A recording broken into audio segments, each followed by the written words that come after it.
it comes to gacha games, I can't respectfully give you an opinion on any game besides these four. The similitude lies in how I only lasted about a week in each one. Fast forward a year, I get the itch to play one for some godforsaken reason. The reason I quit Wuthering Waves was because it felt underwhelming. The combat, story, the characters, it just felt okay. Then I entered the Black Shores, which is a new area to me, and immediately I could just tell it was an entirely different game from release. I mean, just look at her. You're just horny. Okay, and let me show you this real quick. Damn, okay. I have never regretted to breathe along. This shit is a movie. The Shorekeeper. This name suits me well enough. It aligns because of you.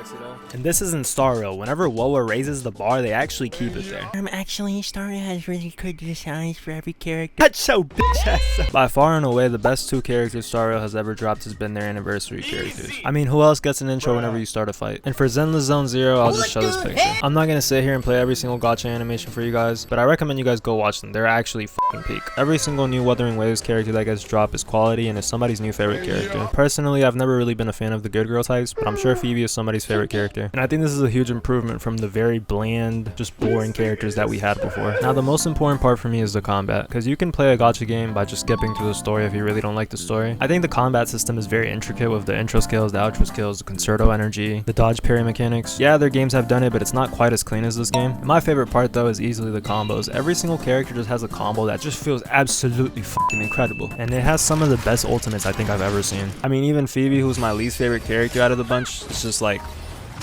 it's so good, it literally makes me want to pull for her. Have you ever heard a man say that he wants to pull for his least favorite character in a gacha game? I'm literally suffering from success. I mean, just look at the next set of characters that is dropping. There is no way that I'm not pulling for at least half of these. Now, where these games failed the hardest for me was the story. I'm not even gonna get too into Genshin because it's the only one that I haven't played recently, but the story literally felt like a chore. And while I think Star Rail's story is better than Genshin's, I still feel the same way. While I can tolerate Star Rail's story, if Zenless didn't have a skip button, there is no way I'd be playing that game. Now, clearly there's a common denominator here. So I tried to do a deep dive to try to figure out why exactly Mihoyo fails with their story so hard, and I genuinely believe the issue is just in the story itself. The characters are solid, the lore is cool, and the worlds are cool. Even to me, that sounds like a recipe for a really good story, right? Unfortunately, developing a game is a team effort. The dialogue and cinematic teams just absolutely shit all over the efforts of the other teams. There are times when those teams will get into their bag, but it's more often than not, I find myself just wanting to fucking end it all. I mean, there's just lines and lines and lines of dialogue that you really just either don't give a fuck about or should not have been dragged out that long. Imagine Persona watered down and the dialogue is just absolute fucking horse.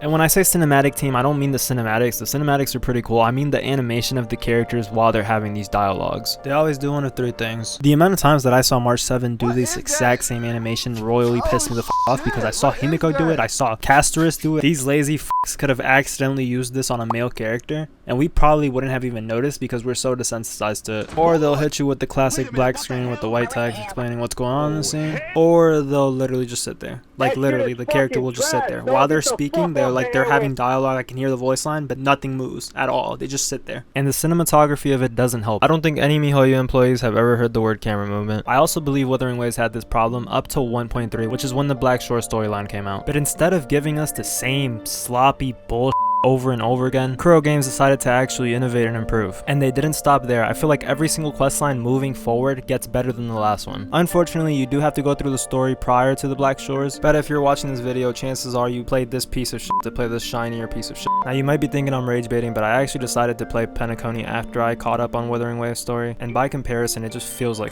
to me. Okay, maybe not shit, but it's more like decent with a lot of insufferable parts. I mean, this whole plotline is just super played out. Like Naruto did it, Persona 5 Royal did it a lot better, and I feel like that's the main problem in Mihoyo, innovation. I actually love Star Rail and I want to like Zenless. You'll never catch me on Genshin though. But after playing Wuthering Waves, it really opens up your eyes just how much Mihoyo does not give a fuck. The one and only thing they care about is how much money you're gonna give them. And all the power to them. At the end of the day, these are gacha games, so that's what the end goal is. But do you seriously want to give your hard-earned money to a company that's not even gonna put at least a small percentage of their revenues back into their games? Personally, to me, it makes no sense that Genshin has been making so much more money than Wuthering Waves for the past 5 years, and Wuthering Waves has made more progress and development in the last 6 months. This video was supposed to come out a little bit earlier, but they finished maintenance early and Karthia was on the banner, so I had to pull for her, and then I kind of got pulled into the story, and then yeah. But 2.4 video coming out soon. Also, you can fucking fly in this game.